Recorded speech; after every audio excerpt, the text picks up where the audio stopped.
నోరెత్తి అడగవేందిరా? మీ రోజుల్లో కనీస అవసరాలంటే ఏంటి నాన్న అని అడిగితే తినడానికి తిండి, ఉండడానికి ఇల్లు, కట్టుకోవడానికి బట్ట అని మా నాయన చెప్పేటోడు.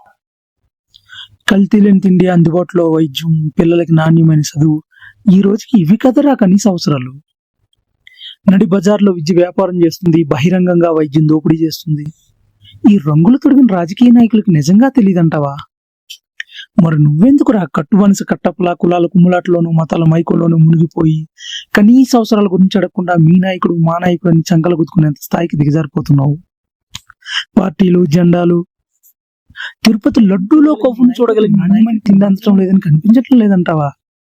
సరసమైన ధరలకు నాణ్యమైన మద్యాన్ని అందించాలని ప్రభుత్వం చూపించిన శ్రద్ధ విద్యా వైద్యం విషయంలో ఎందుకు లేదో తెలియదు. కొడుకును కుర్చీ ఎక్కించాలన్న ఆత్రం ఒకటిది, ఎక్కిన కుర్చీ దిక్కకూడదనే స్వార్థం ఇంకొకటిది. ఏ పార్టీ అయితే ఏంది, ఏ జెండా అయితే ఏంది, ఇక్కడ రెండే కులాలు ఉన్నాయి మామ. ఒకటి నాయకులు, రెండోది ప్రజలు. నాయకులు అంటావా, వాళ్ళు ఉనికి కోసం ఎంతకైనా తెగిస్తారు, పదవుల కోసం పార్టీలు మార్చేస్తారు, ఏం చేసైనా నాయకులుగానే బతకాలనుకుంటారు. మరి మనం ఎంగిలి మెతుకులకి ఎంతైనా దిగజారిపోతాం. ఉచితాలు ప్రకటిస్తే మహానాయకుడు అంటాం, మనసు మనకిస్తే మహానుభావుడు అంటాం. సగటు మనిషి సంపాదన, హాస్పిటల్ బిల్లులు, పిల్లల చదువుల పేరుతో దోచుకుంటున్నా ప్రభుత్వానికి పట్టదెందుకని ఎప్పుడూ అడగం.